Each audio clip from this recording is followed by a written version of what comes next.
Don't let up on those hard points. Warning.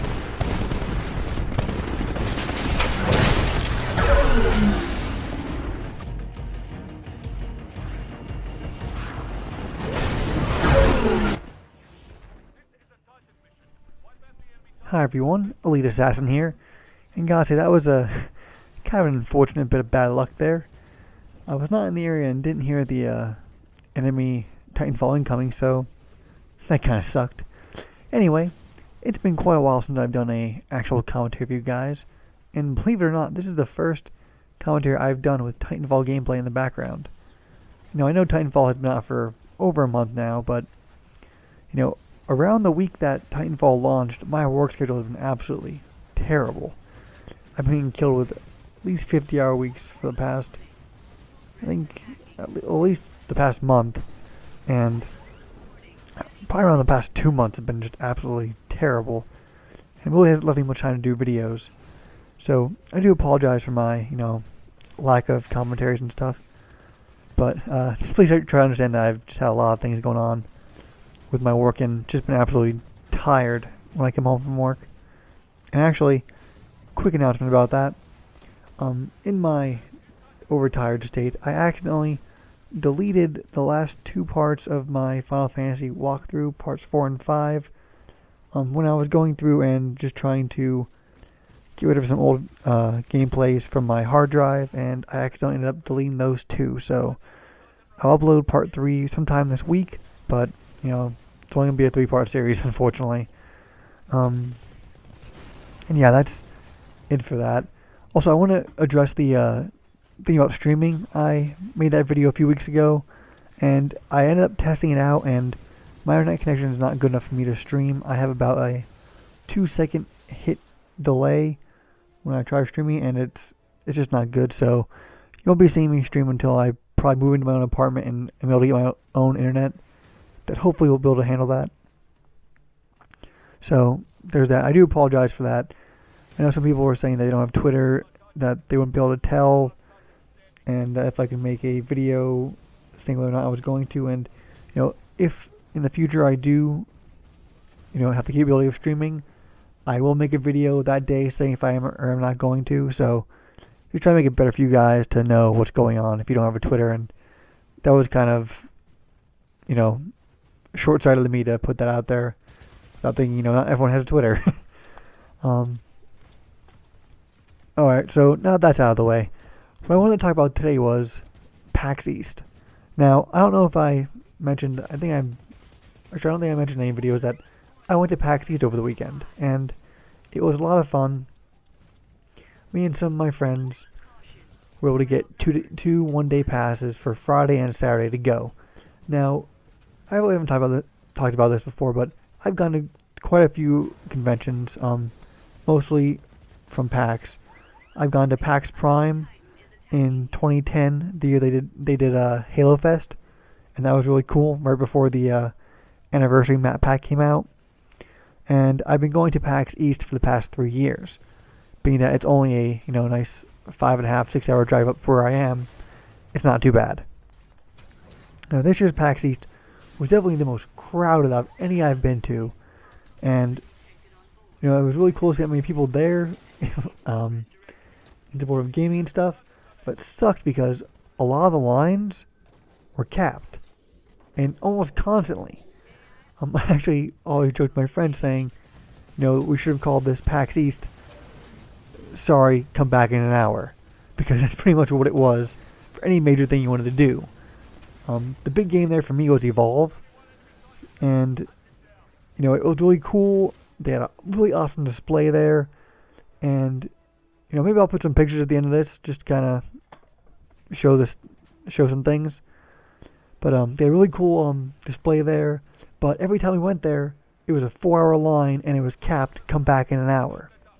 The same thing for Borderlands, the prequel sequel, which I really wasn't going to get in line for, because I kind of know what Borderlands is, but it's a popular game and it was also capped quite often.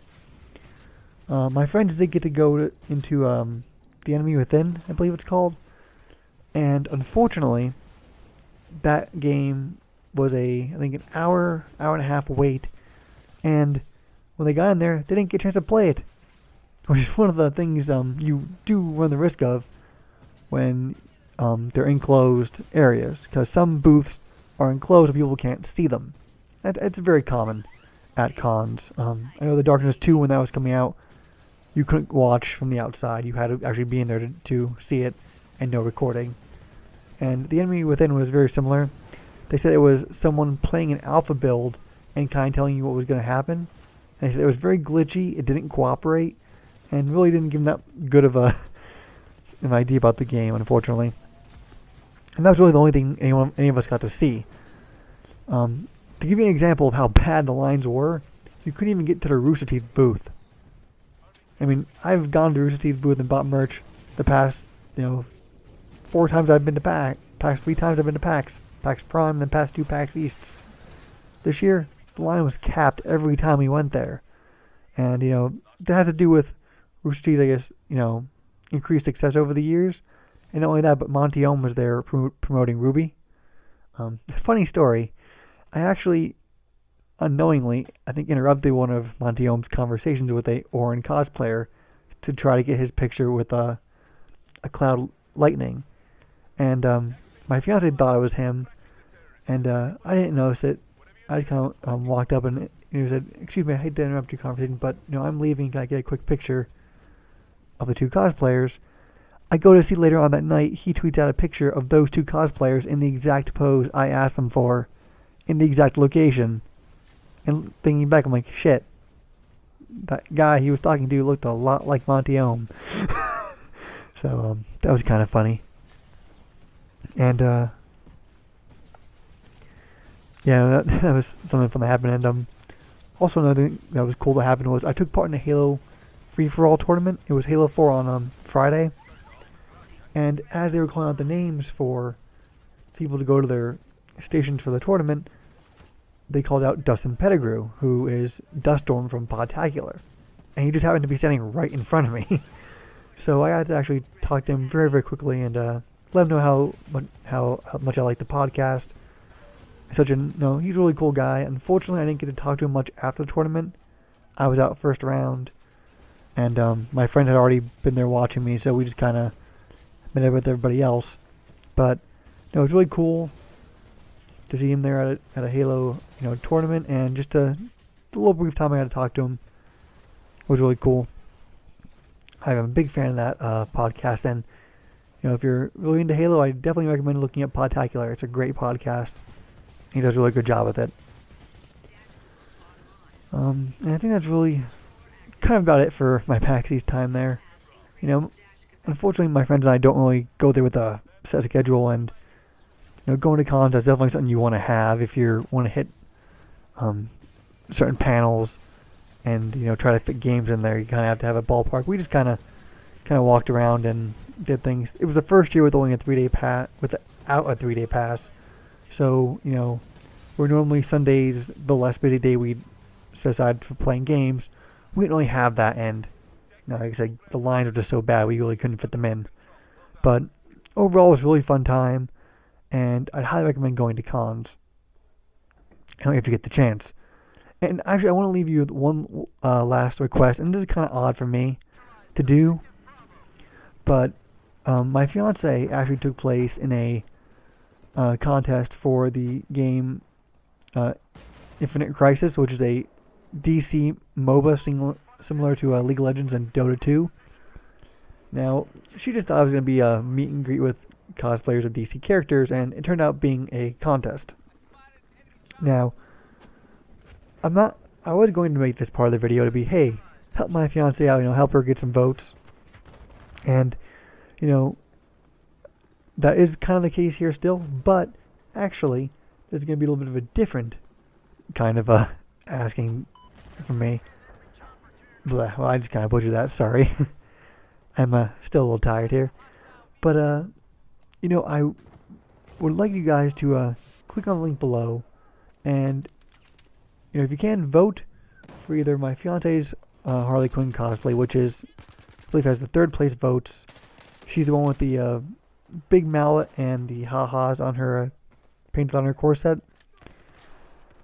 And if you like hers, give her a vote. I definitely appreciate it. I know she would. But what she asked me to do actually was, if you could vote for the first place person, which is like nighttime or bedtime Harley. This girl actually was there. She was very, very passionate about cosplaying, about Harley Quinn, and very friendly toward my fiance, who was very on the edge about being in the contest. And she put a lot of work into her costume. And the reason that I'd want to ask you to vote for her or my fiance is because of the second place person, the Poison Ivy. This person was not there at 1 o'clock when this started. She didn't get her picture taken like everybody else did. She didn't participate in the other things. And she kind of jumped in last minute and was really kind of arrogant. A lot of the people there, regardless of what you think of their costumes in the contest, they all put a lot of time and effort into it.